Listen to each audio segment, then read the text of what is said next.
Une scène défile sans cesse devant mes yeux, comme un film. Un homme de 35 ans, assis dans un fauteuil ordinaire, regarde son téléphone dont l'écran est sur le point de s'éteindre. Mais il a autre chose en tête. Il n'y a rien à régler. Au contraire, c'est justement parce qu'il n'y a rien. Et c'est très étrange. Ce n'est pas une catastrophe, c'est juste de la morosité. Le sentiment que la vie passe à toute vitesse, mais que lui, il reste au même endroit. Si cette image vous semble familière, ne serait-ce qu'un peu, alors nous devons en parler dans les prochaines minutes, car ce malaise sans nom a un nom. Ce n'est pas un jugement. C'est peut-être parce que nous donnons pour la première fois un nom à quelque chose que vous connaissez depuis des années, mais pour lequel vous n'aviez pas trouvé de mots. Si ce sentiment vous est familier et que vous n'avez pu en parler à personne, n'hésitez pas à aimer cette publication. Les millennials, ceux nés entre 1981 et 1996, sont souvent résumés à des clichés. L'avocat sur toast, le refus de grandir, les trophées de participation. Mais derrière l'ironie facile se cache quelque chose de bien plus lourd, quelque chose que les chiffres commencent seulement à confirmer. Selon les données publiées par le Pew Research Center en 2020, cette génération est la première dans l'histoire moderne à avoir des conditions de vie objectivement moins favorables que celles de ses parents. Pas à cause d'un manque d'effort, pas à cause d'un manque d'ambition, mais parce que les règles du jeu ont changé en plein milieu de la partie, sans que personne ne prévienne. Et voilà où tout devient psychologiquement intéressant. Imaginez qu'on vous ait répété tout au long de votre enfance que vous pouviez tout accomplir, que le monde vous attendait, que votre potentiel était illimité. Ces messages n'étaient pas des mensonges délibérés. Il s'agissait d'une philosophie éducative sincère, issue du mouvement des années 80 et 90, qui mettait l'accent sur la valeur de la confiance en soi. Des parents qui voulaient faire mieux que leurs propres parents. Des enseignants qui croyaient sincèrement que l'encouragement pouvait tout changer. Et pendant un certain temps, cela a semblé fonctionner. Les enfants grandissaient confiants, ambitieux, convaincus que leurs efforts seraient récompensés. Personne ne leur avait dit que la forme de la récompense avait changé. Puis vous atteignez l'âge de 20 ans, et le monde que vous découvrez n'est pas celui qu'on vous avait décrit. La crise économique de 2008 a frappé cette génération, au moment même où elle entrait sur le marché du travail. Ni avant, ni après, à ce moment précis. Le diplôme que vous aviez obtenu à crédit coûtait désormais plus cher que la première maison achetée par votre famille. Les emplois stables avaient disparu, remplacés par des contrats temporaires. Les stages n'étaient pas rémunérés, et il fallait 5 ans d'expérience pour obtenir un poste de débutant. 5 ans d'expérience pour un poste de débutant? La logique ne fonctionnait plus. Cette contradiction entre ce qui t'a été promis et ce que tu rencontres réellement a un nom en psychologie. On l'appelle la dissonance cognitive. Il s'agit d'un trouble mental qui survient lorsque deux réalités contradictoires coexistent dans un même esprit. On vous a appris à croire que vous êtes capable de grandes choses, mais en même temps, vous avez l'impression d'être invisible, interchangeable, à la traîne par rapport à une vie qui avance sans vous attendre. Ce n'est pas une question de caractère, c'est une question de contexte. Deux réalités opposées occupent le même espace et votre cerveau tente de les concilier, mais sans y parvenir. Le chercheur Jean Twenge a étudié ce phénomène pendant des années. Ses conclusions sont difficiles à ignorer. Les milléniaux obtiennent des scores plus élevés que les générations précédentes sur l'échelle du sentiment d'exceptionnalité. Mais ils obtiennent également des scores plus élevés sur l'échelle de l'anxiété profonde et de l'épuisement intérieur. Les deux à la fois. La conviction d'être extraordinaire et le sentiment constant d'insuffisance. Ce n'est pas une contradiction. C'est précisément le résultat d'une architecture d'attente brisée. Et ce mélange, lorsqu'il dure longtemps, finit par ressembler à quelque chose de très particulier. Une fatigue que nous ne savons pas vraiment comment expliquer aux autres. Il existe un autre phénomène dont on parle très peu, mais qui influence beaucoup de choses. Il s'agit du sentiment d'attente, le sentiment d'attendre que la vraie vie commence. Le mariage, l'appartement, la stabilité. Ce n'est pas que nous ne les voulons pas. Des études montrent que la génération Y souhaite ces choses autant que les générations précédentes. Mais la réalité économique, l'héritage familial ou une chance extraordinaire rendent ces choses presque inaccessibles. C'est pourquoi nous attendons, à 30 ans, 35 ans, 40 ans, dans un studio qui coûte une fortune, avec un thérapeute chez qui nous ne pouvons pas obtenir de rendez-vous avant des mois. Ce qui est étrange dans cette attente, c'est son silence. Cela ne ressemble pas à une crise. Vu de l'extérieur, tout semble normal. Vous travaillez, vous sortez, vous publiez des photos, mais au fond de vous, vous avez l'impression d'être dans une salle d'attente où personne ne vous appelle. Et au fil du temps, vous vous demandez si vous vous êtes trompé de file d'attente ou si celle-ci ne finira jamais. Les spécialistes du stress chronique parlent d'un concept appelé charge allostatique. Il s'agit de l'usure causée par une tension qui ne se résout jamais dans le corps et l'esprit. Ce n'est pas un choc violent.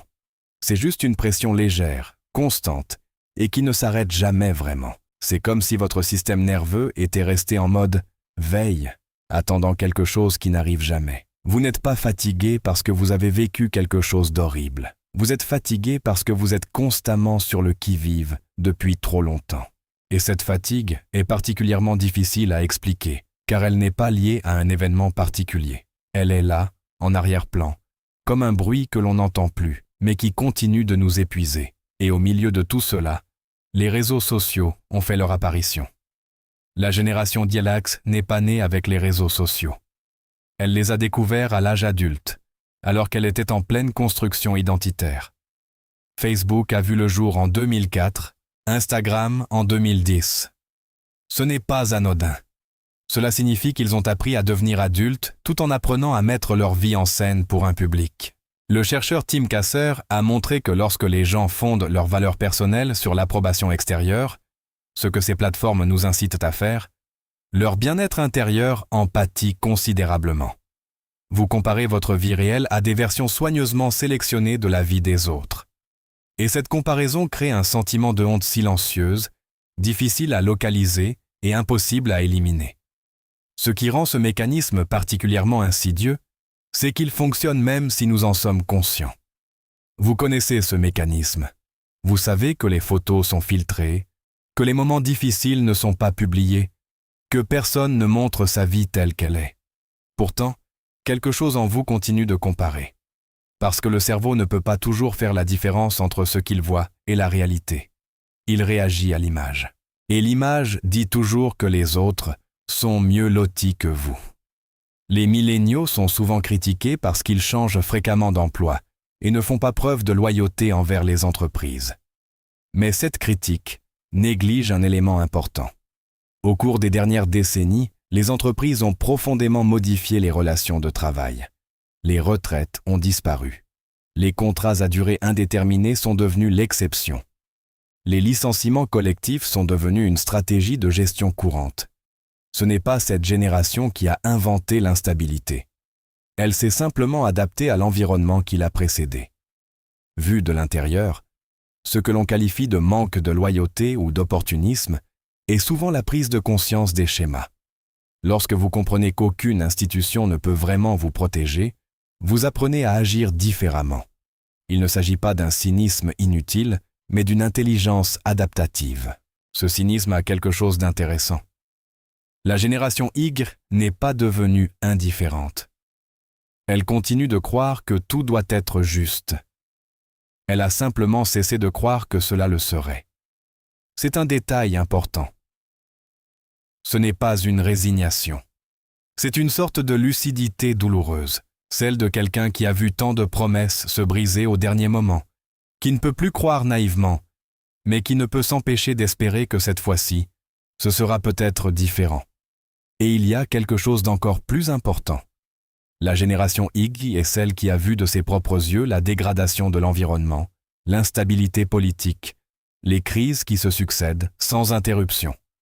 Et alors qu'on leur dit qu'ils sont responsables de résoudre ces problèmes, ils ont moins de pouvoir institutionnel que leurs parents pour le faire.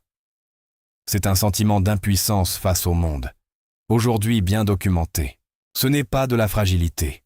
C'est une réaction rationnelle à des informations réelles. Vous voyez clairement le problème. Vous ne pouvez pas agir en conséquence. Et cet écart, entre la prise de conscience et le pouvoir d'agir, crée une sensation similaire à celle de crier derrière une vitre insonorisée. Vous entendez tout, vous voyez tout, et vous ne pouvez pas faire grand-chose. Si l'on met tout cela de côté, ce qui frappe, c'est à quel point le comportement de cette génération est devenu rationnel. Pas pathologique, mais rationnel. Lorsque le sol se dérobe sous leurs pieds et que la carte qui leur a été donnée ne correspond plus à la région qu'ils traversent, les gens réagissent de manière très prévisible. La tension intérieure que vous ressentez n'est pas un défaut de caractère. C'est une réaction cohérente à un contexte incohérent. Le cynisme n'est pas de la cruauté, C'est un mécanisme de protection mis en place par le cerveau après avoir été déçu trop souvent pour continuer à faire aveuglément confiance. Ce n'est pas leur fragilité qui rend les milléniaux si particuliers. Ce qui les rend particuliers, c'est leur capacité à avancer sans filet de sécurité dans un monde qui promet une base solide, mais qui offre autre chose. Ils sont également la première génération à avoir largement normalisé l'expression de leurs sentiments intérieurs. C'est la première génération à considérer la fragilité non pas comme une source de honte, mais comme une source d'information. Ils ont parfois déclaré haut et fort que ce n'était pas un échec, que ce n'était pas une mauvaise chose. Il s'agit d'une transformation culturelle silencieuse, mais réelle, qui a eu un coût pour ceux qui l'ont initiée. Il est peut-être temps d'arrêter de mesurer une vie à l'aune d'une autre époque. La maison, le mariage, une vie sans heurts. Ces indicateurs avaient un sens dans un certain contexte, mais le contexte a changé, et juger toute une génération à l'aune de critères qui ne correspondent plus à la réalité, c'est comme évaluer un nageur sur sa capacité à courir vite. Les critères ne sont plus adaptés au terrain, et continuer à les appliquer ne dit rien sur cette génération. Cela en dit long sur notre difficulté collective à actualiser nos définitions du succès. Si vous faites partie de cette génération, ou si vous connaissez quelqu'un qui en fait partie, n'oubliez pas de partager cette vidéo avec lui. J'aimerais vous poser une question. Si vous deviez définir vous-même la réussite selon les paramètres du monde actuel, quelle serait pour vous une vie réussie, et non pas celle qu'on vous a décrite? Donnez votre avis sur ce sujet dans les commentaires. Pas la vie qu'on vous a promise, pas la vie que les autres semblent avoir. Ta vie. Une vie construite à partir de ce qui existe réellement, et non de ce qui devrait être. Si tu as trouvé ce contenu utile et que tu souhaites être informé des prochains contenus, n'oublie pas de t'abonner à la chaîne et d'activer la cloche de notification.